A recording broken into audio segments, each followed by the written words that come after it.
بسم اللہ الرحمن الرحیم۔ خوف ایک نعمت بھی ہے اور خوف بہت بڑی زحمت بھی ہے۔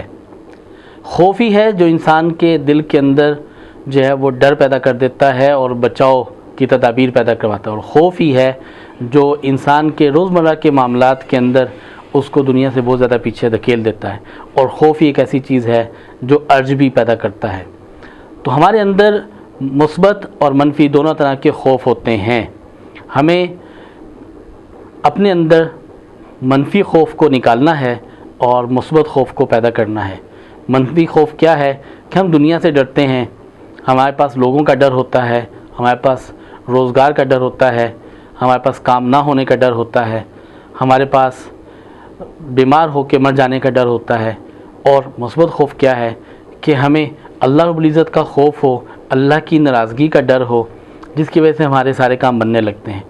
کہتے ہیں کہ جو اللہ سے ڈرنے لگتا ہے ساری دنیا ان سے ڈرنے لگتی ہے، جو اللہ سے نہیں ڈرتا اور یہ ہر شے سے ڈرتا ہے۔ تو ہمیں اس بات کی طرف آنا چاہیے کہ ہم اللہ رب العزت سے ڈرنے لگیں تو ساری دنیا ہم سے ڈرنے لگے گی۔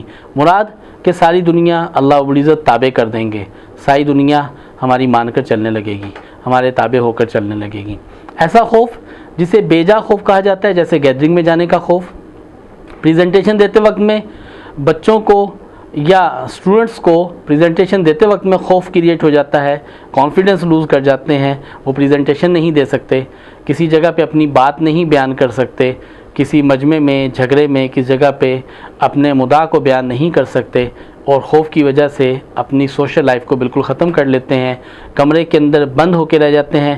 تو جناب کمرے میں بند ہو کے رہنے کی ضرورت نہیں ہے۔